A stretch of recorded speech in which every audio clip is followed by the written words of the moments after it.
Hello friends, welcome to பாண்டியனர் சமையல். இன்னைக்கு நம்ம பார்க்க போற ரெசிபி என்னன்னு பாத்தீங்கன்னா ஒரு ஸ்வீட் தான் பண்ண போறோம். சிம்பிளான ஸ்வீட் தான். ரவா கேசரி எப்படி பண்றதுங்கிறது தாங்க. இதை எப்படி சிம்பிளா ஈஸியா பண்ணலாங்கிறத பார்த்துலாம் வாங்க. இப்போ ஒரு கடாய் வச்சிருக்கிறேங்க நான். அதில் நம்ம ஒரு ஸ்பூன் அளவுக்கு மட்டும் நெய் விட்டுக்கலாம். நெய் சூடானதும் முந்திரி பருப்பு திராட்சையை நம்ம வறுத்து எடுத்துக்கலாம். லேசா ப்ரௌன் கலர் வர்ற அளவுக்கு மட்டும் வறுத்துக்கலாம், கருக விட்டுறாதீங்க. இப்போ அதை நம்ம ஒரு பிளேட்ல எடுத்து வச்சிடலாம். இப்போ அதே கடாயில் அந்த நெய்யோடைய அப்படியே அந்த ரவையை வறுத்துக்கலாம். ரவையை வந்து கருக விடாம வறுத்துக்கோங்க. அதோட கலர் வந்து மாறிடக்கூடாது. அந்த வாசம் வர்ற அளவுக்கு மட்டும் நம்ம வறுத்து எடுத்துக்கலாம். ரவை நல்லா வறுத்தாச்சுங்க. இப்போ நம்ம இதை ஒரு பிளேட்ல மாற்றி வச்சிடலாம். இப்போ நம்ம இந்த கப்புக்கு 1 கப் ரவை எடுத்தோம்.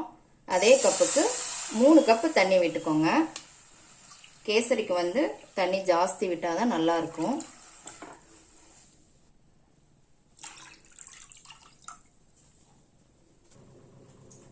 இதில் 1 ஸ்பூன் நெய் போட்டுக்கோங்க.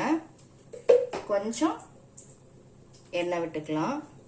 வெறும் நெய்யா நீங்க செஞ்சீங்க அப்படின்னா திகட்டும். அதனாலதான் கொஞ்சமா அதுல எண்ணெய் சேர்த்துக்கிறது.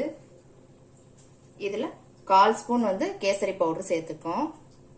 நீங்க உங்களுக்கு எல்லோ கலர் பிடிச்சது அப்படின்னா நீங்க எல்லோ கலர் கூட சேர்த்துக்கலாம். நான் இன்னைக்கு ஒரு லைட் ரெட் கலர்ல சேர்த்துருக்கிறேன். இது வந்து இப்ப கொதிக்கட்டும். தண்ணி நல்லா கொதிக்கவும் ரவையை கொஞ்சம் கொஞ்சமா சேர்த்துக்கோங்க. கட்டி விழுகாம இந்த மாதிரி கிண்டி விட்டுக்கோங்க.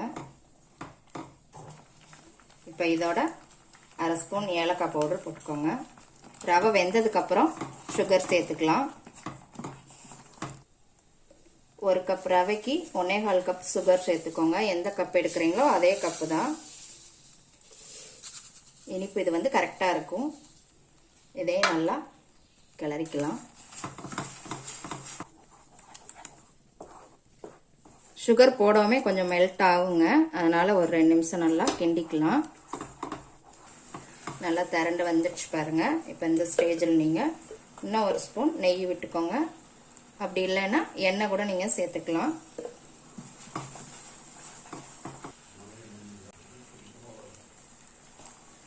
இப்போ இதோட ஃபைனலா முந்திரி திராட்சையை சேர்த்துக்கலாம்.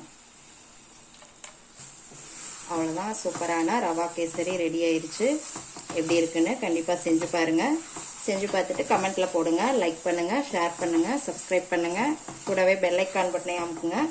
மறுபடியும் வேற ஒரு ரெசிபியோட சந்திக்கலாம் ஃப்ரெண்ட்ஸ். அன்போடு சமைத்து ஆனந்தமாய் உண்டு இன்பமாய் வாழுங்கள். வாழ்க வளமுடன்.